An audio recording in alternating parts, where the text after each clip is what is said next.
कार्यक्रम है प्रधानमंत्री नरेंद्र मोदी का।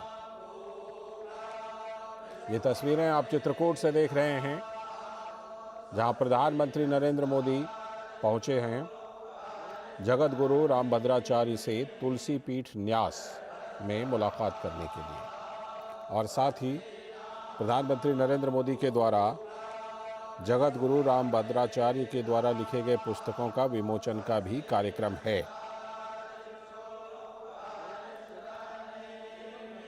और ये जो तुलसी पीठ न्यास है, यहाँ पर प्रधानमंत्री नरेंद्र मोदी यहाँ मौजूद साधु संत महात्माओं एवं अभ्यर्थियों के साथ साथ यहाँ काम करने वाले कर्मचारियों से भी मुखातिब हो रहे हैं।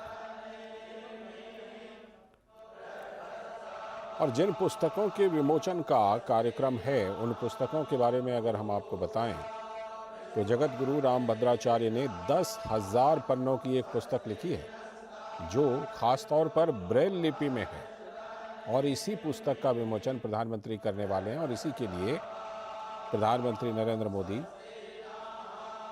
यहाँ पर पहुंचे हैं तुलसी पीठ में। दर्शन एवं पूजा अर्चना प्रधानमंत्री नरेंद्र मोदी ने तुलसी पीठ में की है। उसी की तस्वीरें आप अपने टेलीविज़न स्क्रीन पर देख पा रहे हैं।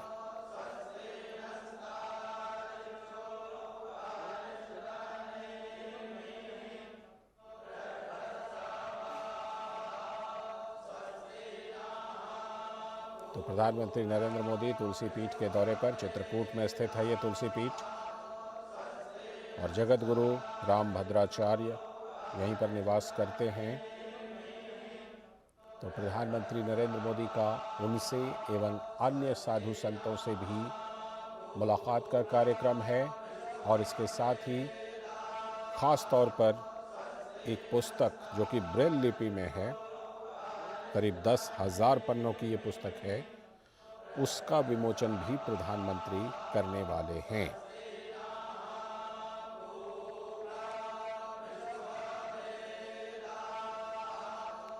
तो तुलसी पीठ न्यास, चित्रकूट का ये तुलसी पीठ न्यास, जहां पर प्रधानमंत्री नरेंद्र मोदी पहुंचे हैं और वहां उपस्थित साधु संत महात्माओं कर्मचारियों से मुखातिब हुए हैं।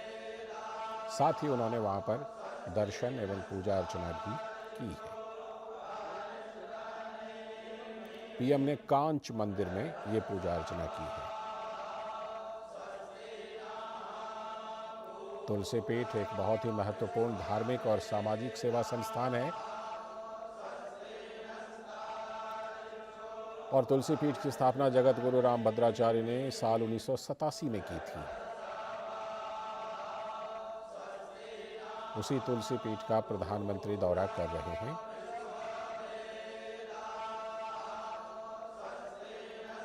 और इस अवसर पर जो कांच मंदिर है, वहां पर उन्होंने पूजा अर्चना की प्रधानमंत्री नरेंद्र मोदी ने। और जैसा कि हमने आपको बताया कि एक विशेष पुस्तक 10,000 पन्नों की ब्रेल लिपि में लिखी गई पुस्तक, जो खुद जगत गुरु रामभद्राचार्य जी ने लिखी है, उस पुस्तक का विमोचन करने वाले हैं। हमारे संवाददाता अजीत द्विवेदी इस खबर पर और ज्यादा जानकारी देने के लिए फोन लाइन पर जुड़ चुके हैं। अजीत, प्रधानमंत्री का चित्रकूट में ये दूसरा कार्यक्रम। प्रदेश के माननीय राज्यपाल श्री मंगू भाई पटेल जी का आत्मीय स्वागत, वंदन और अभिनंदन। तालियों के द्वारा कृपया माननीय राज्यपाल जी का स्वागत करें। हमारे बीच पधार रहे हैं हमारे मध्य प्रदेश के माननीय मुख्यमंत्री श्रीमान शिवराज सिंह जी चौहान और हमारे माननीय प्रधानमंत्री जी श्री नरेंद्र मोदी जी। आप सभी अतिथियों का तुलसी पीठ की ओर से आत्मीय स्वागत, वंदन और अभिनंदन। हमारे पूज्य गुरुदेव मंच पर विराजमान होकर इस समारोह की गरिमा का अभिवर्धन कर रहे हैं। उनके श्री चरणों में कोटि कोटि प्रणाम करते हुए संपूर्ण सभा की ओर से उनका हम अभिनंदन करते हैं, स्वागत करते हैं, वंदन करते हैं। पूज्य गुरुदेव ने जो आज महान सारस्वत उपहार समाज को जो अर्पित कर रहे हैं, पूज्य हमारे श्रद्धेय माननीय प्रधानमंत्री जी 3 महान ग्रंथों का लोकार्पण करने जा रहे हैं, अद्वितीय और अनुपम हैं। हम पुनः मंच को प्रणाम करते हैं और मैं बड़े सम्मान के साथ माननीय प्रधानमंत्री जी का स्वागत करने के लिए आमंत्रित करता हूं पूज्य गुरुदेव भगवान को कि वे पुष्पमाला, अभिनंदन पत्र और स्मृति चिन्ह के रूप में गदा अर्पित करके माननीय प्रधानमंत्री जी का आत्मीय स्वागत करने की कृपा करें। पूज्य गुरुदेव भगवान पद्म विभूषण श्री तुलसी पीठाधीश्वर जगत गुरु स्वामी रामभद्राचार्य जी महाराज पुष्पमालार्पण कर रहे हैं।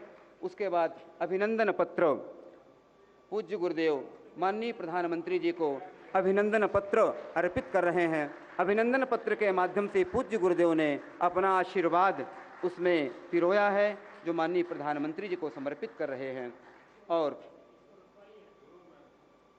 और अब रजत गदा जी माननीय प्रधानमंत्री जी को अर्पित कर रहे हैं। अत्यंत गौरवपूर्ण क्षण, जोरदार तालियों के साथ स्वागत कीजिए अपने यशस्वी विश्व के सर्वाधिक लोकप्रिय प्रधानमंत्री श्रीमान नरेंद्र मोदी जी का। मंच पर विराजमान हैं मध्य प्रदेश के माननीय राज्यपाल जी श्रीमान मंगू भाई जी पटेल।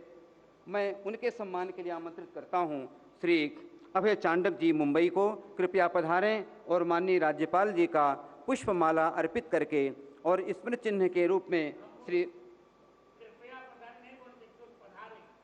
जी पधारें और माननीय राज्यपाल जी का स्वागत करें, आत्मीय वंदन और अभिनंदन करें। मैं पुनः अभय चांडक जी से अनुरोध करूंगा, हमारे बीच उपस्थित हैं हमारे यशस्वी मुख्यमंत्री आदरणीय श्री शिवराज सिंह जी चौहान, उनका भी सम्मान पुष्पमाला अर्पित करके और स्मृति चिन्ह के रूप में राम दरबार की प्रतिकृति भेंट कर सम्मान करें। पुनः माला पुनः मैं इस सभा में जो परमाध्यक्ष हैं इस सभा की गौरव का अभिवर्धन कर रहे हैं, हम सभी के परम पूज्य आराध्य पूज्यपाद जगत गुरु भगवान, उनके सम्मान के लिए मैं मध्य प्रदेश के माननीय मुख्यमंत्री जी से निवेदन करूंगा पुष्पमाला अर्पित करके पूज्य गुरुदेव का अभिनंदन करें। जी जल्दी लो, क्योंकि आज पूज्य गुरुदेव जो सारस्वत उपहार इस जगत को प्रदान कर रहे हैं, अद्भुत, अतुलनीय और अनुपम है।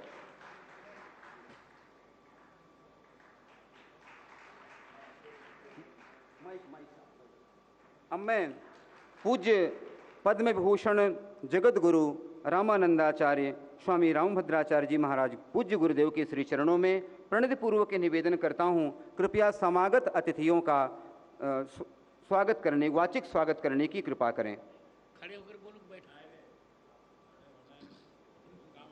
हाँ जी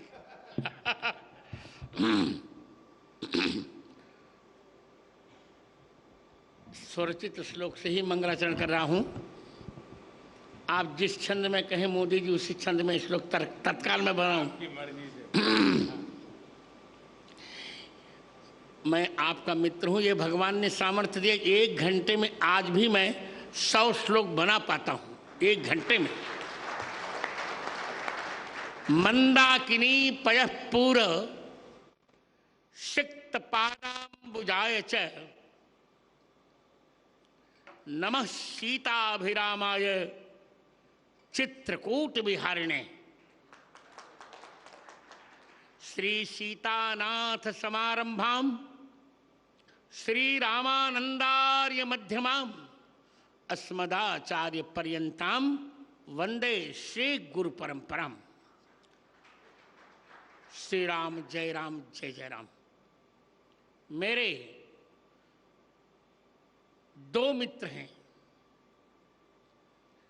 सांसारिक दृष्टि में लोक में मेरे मित्र हैं नरेंद्र भाई मोदी। ये कोई चाटुकारिता नहीं। भारत के यशस्वी प्रधानमंत्री नरेंद्र भाई मोदी और अलौकिक मित्र हैं भगवान श्री कृष्ण।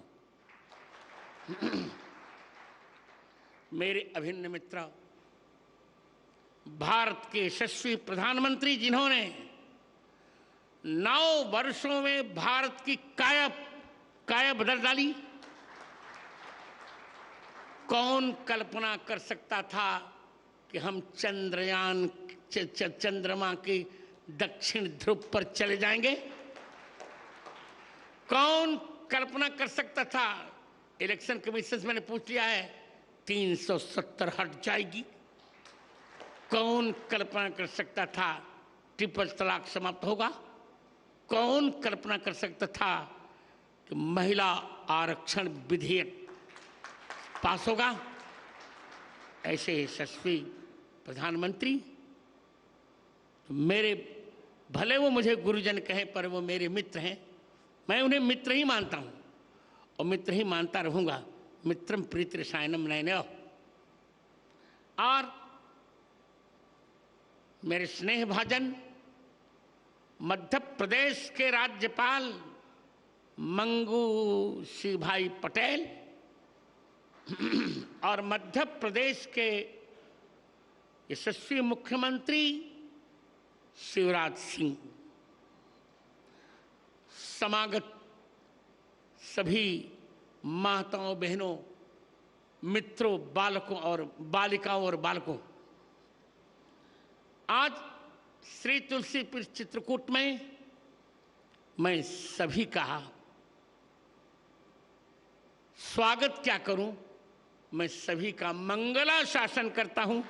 आचार्य स्वागत नहीं करता हूं, मंगला शासन करता है।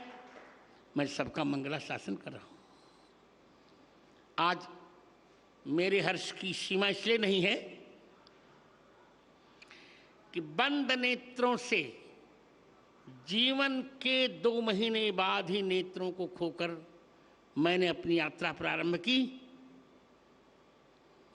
एक संस्मरण छोटा सा सुनाकर मोदी जी, 4 साल का मैं था तब, जब मेरी चिकित्सा मुंबई में चल रही थी, तो डॉक्टरों ने कहा नेत्र अब नहीं ठीक हो सकेंगे। उसी समय मुरारजी देसाई के भतीजे थे अमोल जी देसाई, बहुत अच्छे डॉक्टर थे, गुजराती जानते थे। उन्होंने कहा मुझसे, मेरा पहला नाम लेकर, गिरिधर उदास मत हो, तुमको 2 नेत्र मिल जाएंगे। कौन से? तो उन्होंने गुजराती का एक गीत पढ़ा, गीता रामायण मारी अंतरनी आँखो, प्रभु ये दीधी छे मैंने उड़वानी पाँखो। मैंने यही मूल मंत्र जीवन में उतारा और जीवन के 5वें वर्ष में पूरी गीता कंठस्थ कर ली 15 दिन में, और जीवन के 7वें वर्ष में मैंने संपूर्ण रामचरितमानस कंठस्थ कर लिया। 2 आंखें मुझे मिल गई मित्र। कभी भी मैंने ब्लाइंड कंसेशन नहीं लिया, कहीं भी कभी भी मैंने ब्लाइंड छात्रवृत्ति भी नहीं ली, क्योंकि मैं अपने को दृष्टि बाधित मानता ही नहीं। संतत्व की जहां तक परिभाषा है, आपको जानकर अच्छा लगेगा। संत वो जगत गुरु वो होता है तो तीनों ग्रंथों पर भाष्य लिखता है, गीता जी, ब्रह्मसूत्र और उपनिषद। आपके स्नेह से मित्र, मैंने 1998 में ही तीनों पर भाष्य लिख लिया था, और तत्कालीन प्रधानमंत्री मेरे बड़े अच्छे मित्र यशस्वी अटल बिहारी वाजपेयी ने उसका लोकार्पण किया था।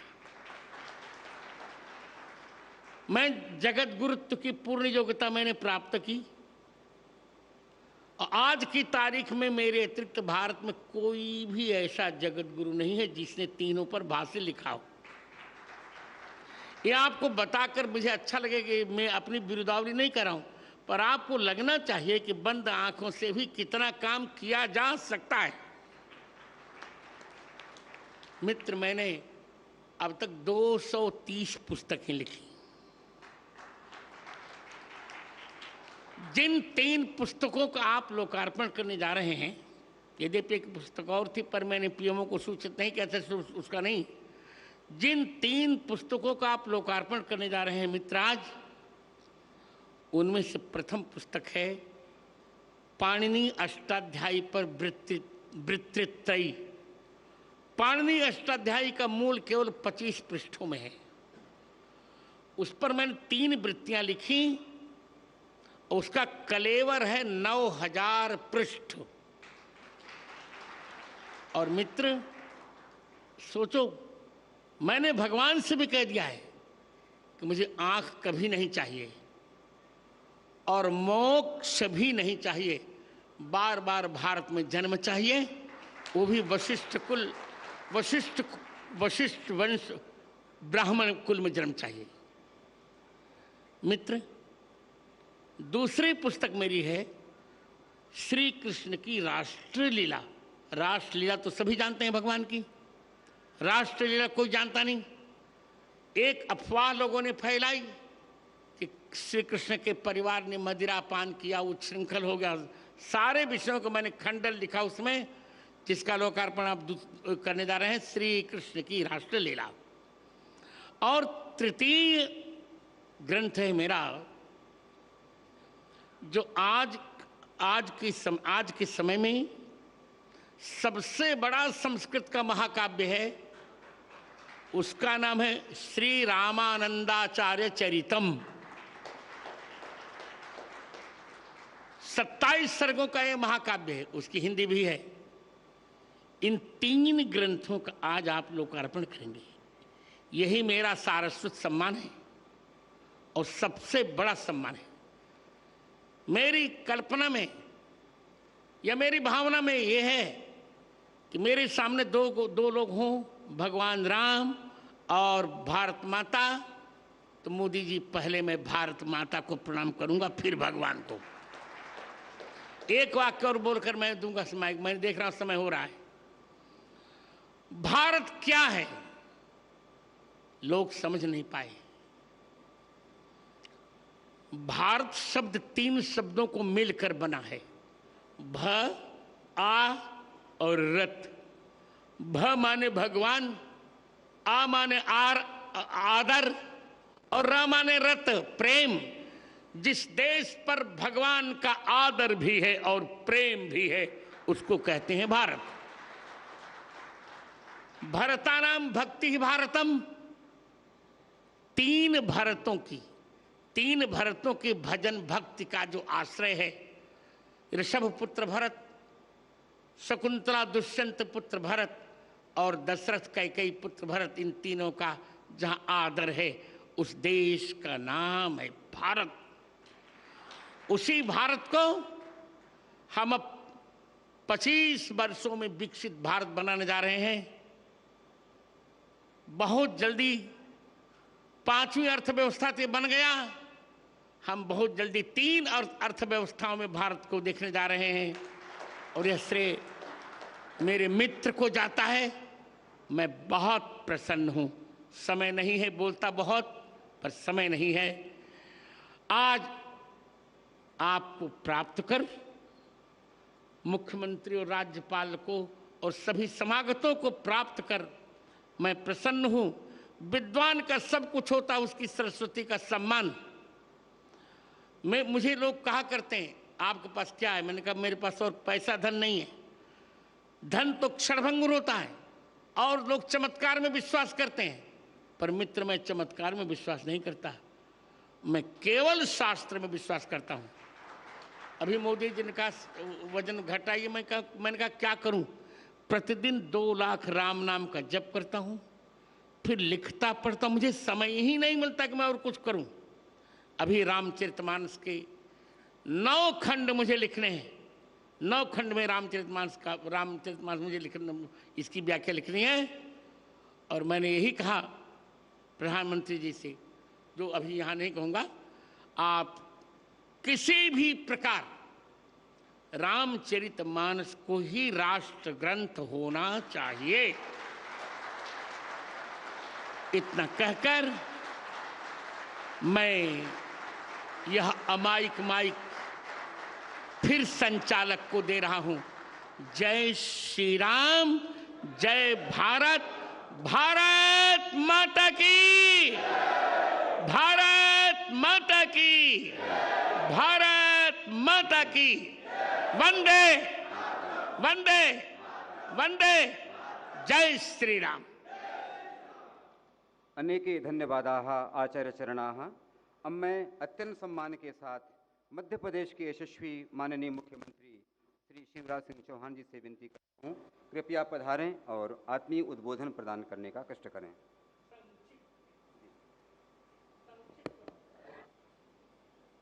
जो दुनिया कहती थी नहीं हो सकता, वो जिन्होंने करके दिखाया, महाराज जी ने विस्तार से बताया। ऐसे हमारे अत्यंत प्रिय और लोकप्रिय प्रधानमंत्री, जिनके नेतृत्व में भारत भौतिकता की अग्नि में दग्ध विश्व मानवता को शाश्वत शांति के पथ का दिग्दर्शन कराएगा। आदरणीय प्रधानमंत्री जी, आदरणीय राज्यपाल जी और आदरणीय महाराज जी, आत्मनोमोक्षार्थ जगत हिताय, चाहे जिनके जीवन का लक्ष्य है भौतिक दृष्टि नहीं है, लौकिक दृष्टि नहीं है, लेकिन दिव्य दृष्टि और प्रज्ञा चक्षु जिनके पास हैं। और यहाँ उपस्थित सभी संतगण, चित्रकूट के घाट पर भई संतन की भीड़, तुलसीदास चंदन घिसे और तिलक देत रघुवीर। आज वही वातावरण यहाँ है। मुझे इससे ज़्यादा कुछ नहीं कहना कि हम अत्यंत हर्षित हैं, हम अत्यंत प्रसन्न हैं।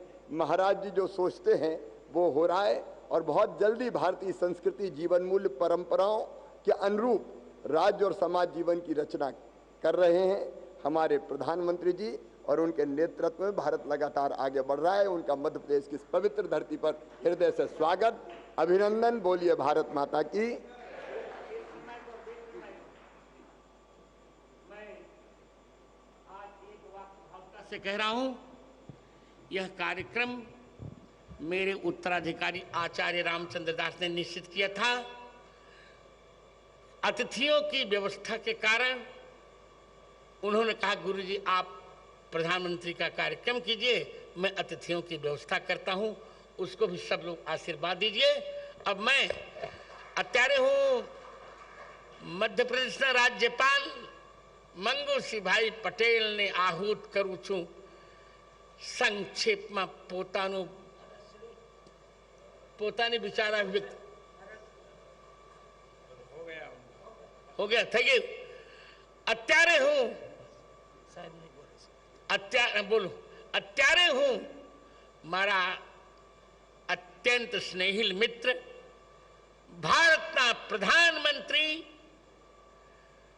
ભારતને વિકસિત ભારત બનાવવા માટે કૃત સંકલ્પ एकमात्र राष्ट्रभक्त माननीय नरेंद्र भाई मोदी ने आ अमायिक माइक आप पूछो बोलवा माटे मैं आमंत्रित करता हूं माननीय प्रधानमंत्री नरेंद्र भाई मोदी को। हाँ, पहले पुस्तकों का लोकार्पण हो जाए, फिर प्रधानमंत्री का वक्तव्य होगा। अष्टाध्यायी पर यह पुस्तक केवल 25 पृष्ठ की पुस्तक जो 9,000 पृष्ठों में है। इदानीं लोकार्पणम कुरुते प्रधानमंत्री मदीयानां त्रयाणां पुस्तकानां भद्रं कर्णेभिः शृणुयाम देवा भद्रं पश्येमाक्षभिर्यजत्राः। हाँ आप करिए, मैं मंत्र बोल रहा हूं। भद्रं कर्णेभिः शृणुयाम देवा भद्रं पश्येमाक्षभिर्यजत्राः स्थिरैरङ्गैस्तुष्टुवागुंसस्तनूभिर्व्यसे महिदेवहितं जदायुः। ए उणरिद्रिक एवं अयौ छैवर्लण्यं गणनम जभे घरदस जब गर्दस खप छठ तो कभ सत्सर हल। पुस्तकानां लोकार्पणं जातम इदानीं श्रोत कामाभजम। जी अब आपका वक्तव्य।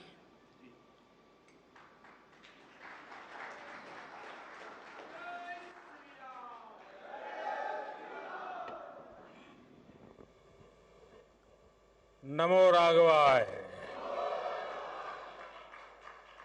नमो राघवाय। हम सबको आशीर्वाद देने के लिए उपस्थित पूजनीय जगतगुरु श्री रामभद्राचार्य जी, यहाँ पधारे हुए सभी तपस्वी वरिष्ठ संतगण, ऋषिगण, मध्य प्रदेश के राज्यपाल श्री मंगू भाई पटेल, मुख्यमंत्री भाई शिवराज जी, उपस्थित अन्य सभी महानुभाव, देवी और सज्जनों, मैं चित्रकूट की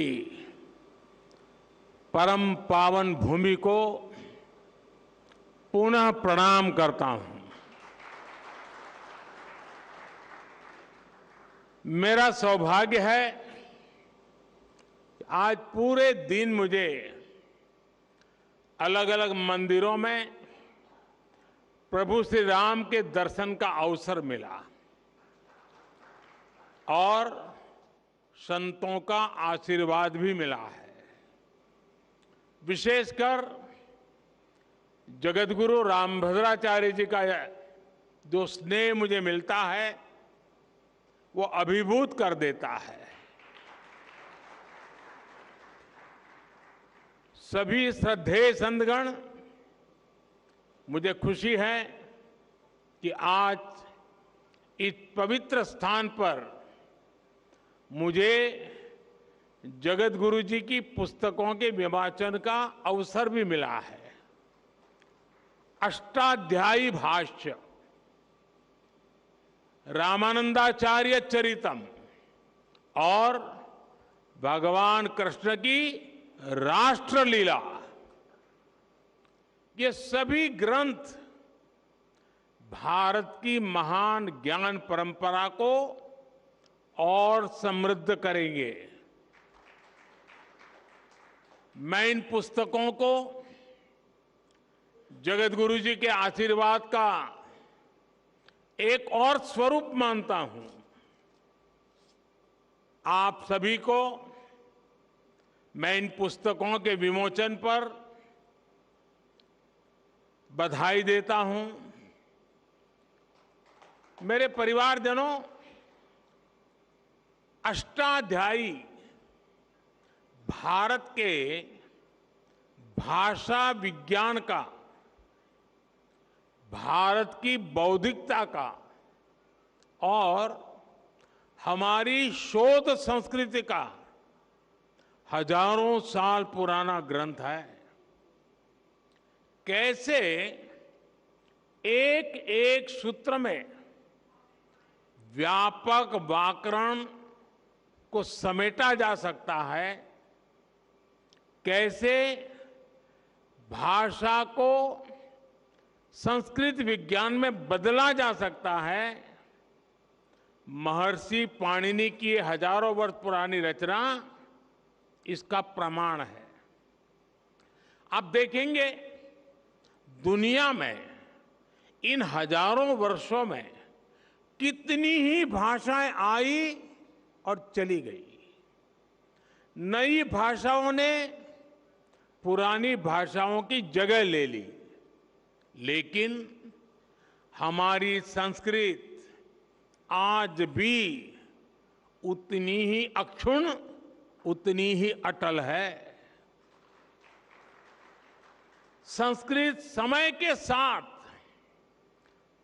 परिष्कृत तो हुई, लेकिन प्रदूषित नहीं हुई। इसका कारण संस्कृत का परिपक्व व्याकरण विज्ञान है। केवल 14 माहेश्वर सूत्रों पर टिकी यह भाषा हजारों वर्षों से शस्त्र और शास्त्र दोनों ही विधाओं की जननी रही है। संस्कृत भाषा में ही ऋषियों के द्वारा वेद की ऋचाएं प्रकट हुई है। इसी भाषा में पतंजलि के द्वारा योग का विज्ञान प्रकट हुआ है। इसी भाषा में धन्वंतरी और चरक जैसे मनुष्यों ने आयुर्वेद का सार लिखा है। इसी भाषा में कृषि पराशर जैसे ग्रंथों ने कृषि को श्रम के साथ साथ शोध से जोड़ने का काम किया है। इसी भाषा में हमें भारत भूमि के द्वारा नाट्य शास्त्र और संगीत शास्त्र का उपहार मिला है। इसी भाषा में कालिदास जैसे विद्वानों ने साहित्य के सामर्थ्य से विश्व को हैरान किया है। और इसी भाषा में अंतरिक्ष विज्ञान, धनुर्वेद और युद्ध कला के ग्रंथ भी लिखे गए हैं। और ये तो मैंने केवल कुछ ही उदाहरण दिए हैं। ये लिस्ट इतनी लंबी है कि आप एक राष्ट्र के तौर पर भारत के विकास का जो भी पक्ष देखेंगे उसमें आपको संस्कृत के योगदान के दर्शन होंगे। आज भी दुनिया की बड़ी बड़ी यूनिवर्सिटीज में संस्कृत पर रिसर्च होती है। अभी हमने ये भी देखा है कि कैसे भारत को जानने के लिए लिथुआनिया देश की राजदूत ने भी संस्कृत भाषा सीखी। यानी संस्कृत का प्रसार पूरी दुनिया में बढ़ रहा है। साथियों, गुलामी के 1000 साल के कालखंड में भारत को तरह तरह से जड़ों से उखाड़ने का प्रयास हुआ। इन्हीं में से एक था संस्कृत भाषा का पूरा विनाश। हम आजाद हुए, लेकिन जिन लोगों ने गुलामी की मानसिकता नहीं गई, वो संस्कृत के प्रति वैर भाव पालते रहे। कहीं कोई लुप्त भाषा का कोई शिलालेख मिलने पर ऐसे लोग उसका महिमा मंडन करते हैं, लेकिन हजारों वर्षों से मौजूद संस्कृत का सम्मान नहीं करते। दूसरे देश के लोग मातृभाषा जाने तो ये लोग प्रशंसा करेंगे, लेकिन संस्कृत भाषा जानने को ये पिछड़ेपन की निशानी मानते हैं।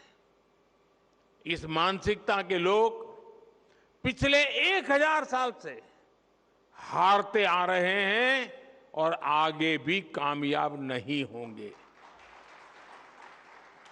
संस्कृत केवल परंपराओं की भाषा नहीं है, ये हमारी प्रगति और पहचान की भाषा भी है। बीते 9 वर्षों में हमने संस्कृत के प्रसार के लिए व्यापक प्रयास किए हैं। आधुनिक संदर्भ में अष्टाध्यायी भाष्य जैसे ग्रंथ इन प्रयासों को सफल बनाने में बड़ी भूमिका निभाएंगे। मेरे परिवारजनों, रामभद्राचार्य जी हमारे देश के ऐसे संत हैं जिनके अकेले ज्ञान पर दुनिया की कई यूनिवर्सिटीज स्टडी कर सकती है।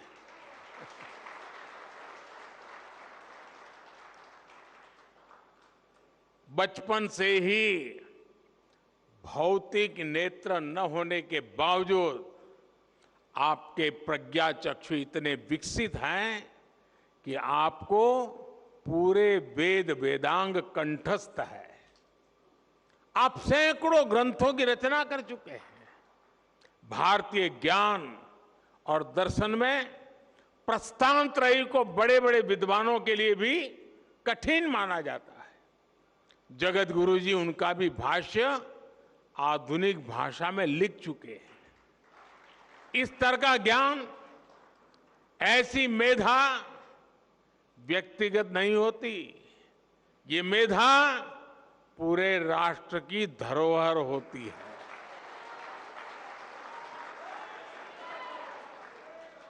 और इसलिए हमारी सरकार ने 2015 में स्वामी जी को पद्म विभूषण से सम्मानित किया था। साथियों, स्वामी जी जितना धर्म और अध्यात्म के क्षेत्र में सक्रिय रहते हैं, उतना ही समाज और राष्ट्र के लिए भी मुखर रहते हैं। मैंने जब स्वच्छ भारत अभियान के 9 रत्नों में आपको नामित किया था, तो वो जिम्मेदारी भी आपने उतनी ही निष्ठा से उठाई थी। मुझे खुशी है कि स्वामी जी ने देश के गौरव के लिए जो संकल्प किए थे, वो अब पूरे हो रहे हैं। हमारा भारत अब स्वच्छ भी बन रहा है और स्वस्थ भी बन रहा है। मां गंगा की धारा भी निर्मल हो रही है। हर देशवासी का एक और सपना पूरा करने में जगत गुरु रामभद्राचार्य जी की बहुत बड़ी भूमिका रही है। अदालत से लेकर अदालत के बाहर तक जिस राम मंदिर के लिए आपने इतना योगदान दिया, वो भी बनकर तैयार होने जा रहा है। और अभी 2 दिन पूर्व ही मुझे अयोध्या में श्री राम जन्मभूमि तीर्थ क्षेत्र ट्रस्ट द्वारा प्राण प्रतिष्ठा समारोह में शामिल होने का निमंत्रण मिला है। इसे भी मैं अपना बहुत बड़ा सौभाग्य मानता हूं। सभी संतगण आजादी के 75 वर्ष से आजादी के 100 वर्ष के सबसे अहम कालखंड को, यानी 25 साल, देश जो अब उसे अमृतकाल के रूप में देख रहा है। इस अमृतकाल में देश विकास और अपनी विरासत को साथ लेकर चल रहा है। हम अपने तीर्थों के विकास को भी प्राथमिकता दे रहे हैं। चित्रकूट तो वो स्थान है जहां आध्यात्मिक आभा भी है और प्राकृतिक सौंदर्य भी है। 45,000 करोड़ रुपए की केन बेतवा लिंक परियोजना हो, बुंदेलखंड एक्सप्रेस वे हो, डिफेंस कॉरिडोर हो, ऐसे प्रयास इस क्षेत्र में नई संभावनाएं बनाएंगे। मेरी कामना और प्रयास है चित्रकूट विकास की नई ऊंचाइयों पर पहुंचे।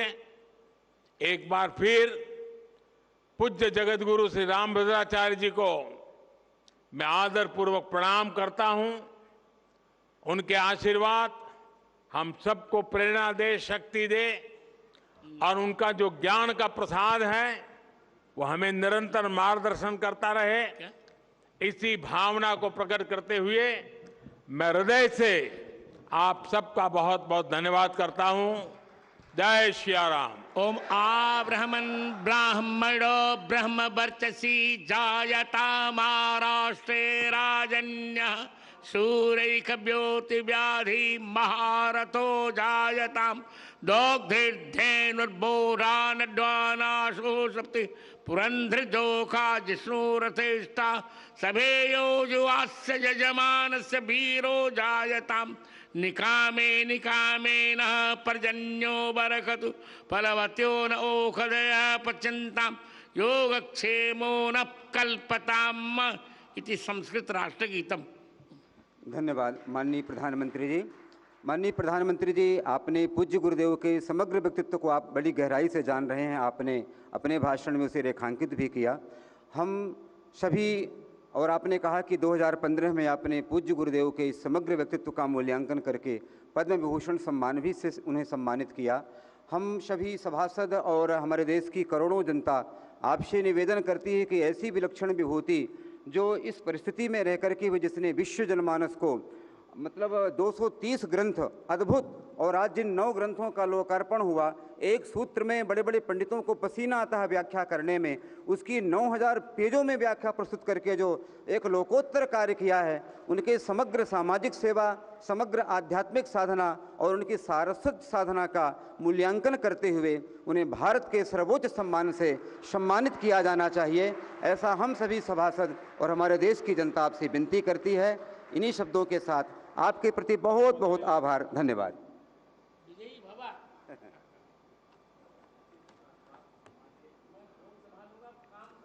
मैं अत्यंत सम्मान के साथ आज के इस समारोह में पधारे माननीय प्रधानमंत्री जी का तुलसी पीठ की ओर से, चित्रकूट की जनता की ओर से बहुत बहुत आभार व्यक्त करता हूं कि उन्होंने अपना अमूल्य समय हमें प्रदान किया, पावन सानिध्य प्रदान किया।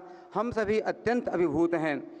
हम आभारी हैं अपने माननीय राज्यपाल श्रीमान मंगू भाई पटेल जी का। हम आभारी हैं अपने परम प्रिय यशस्वी मुख्यमंत्री आदरणीय श्री शिवराज सिंह जी चौहान का, जिन्होंने अपनी पावन उपस्थिति से तो आप देख रहे थे सीधा प्रसारण चित्रकूट के तुलसी पीठ से, जहां प्रधानमंत्री नरेंद्र मोदी ने रामभद्राचार्य महाराज की 9 पुस्तकों का, दरअसल 3 पुस्तकों का विमोचन किया और उन्होंने साफ तौर पर कहा कि आज पूरा दिन उन्हें संतों का आशीर्वाद मिला और आज एक बार फिर श्री रामभद्राचार्य महाराज का आशीर्वाद उनको मिला है। और कैसे एक वाक्य में सूत्रों को समेटा जा सकता है, किस तरह से